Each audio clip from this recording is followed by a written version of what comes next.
युतीसाठी उत्सुक आहे, पण युतीच्या चर्चेसाठी कुणीच पुढाकार घेत नाही, यावर मनसे नेत्यांची काय प्रतिक्रिया बघूया. तो काळ होता, त्या काळात त्यावेळेला मी ती गोष्ट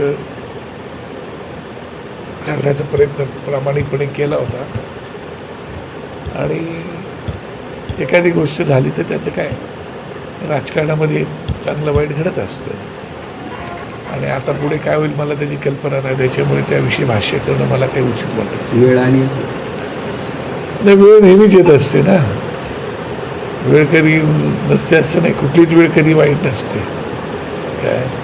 आणि महाभारतात एक वाक्य आहे, समय बडा बलवान होता है, त्या वाक्यात बरंच काही अर्थ असतात. याच्या आधी का पोस्टर लागली नव्हती दोन भावांनी एकत्र यावं म्हणून? सतीश वाळुंजेंनी लावली नव्हती का पोस्टर? मग तेव्हा का नव्हते सकारात्मक? असं आहे की ठीक आहे, मी हे समजू शकतो की तुमच्यावर वेळ वाईट आली आहे आणि त्या वेळेमध्ये तुम्ही विचार करताय की स्वतःचा पक्ष कसा आपण पुढे न्यावा, त्याच्यासाठी म्हणून तुमचे प्रयत्न चालले आहेत. अतिशय समान, त्याच्यात काही वावगं आहे गैर आहे असं मला म्हणायचं नाही, पण त्याचा तो अर्थ काढून तुम्ही आम्हाला परस्यू करू शकता, आम्हाला प्रेशराईज नाही करू शकत कुठल्या गोष्टीला. ज्या वेळेला त्याचा निर्णय घ्यायचा आहे त्यावेळेला योग्य तो वेळी राज ठाकरे घेतील. तुम्ही आत्ता अशा प्रकारे आम्हाला प्रेशराईज करण्याचा प्रयत्न कोणीही करू नये.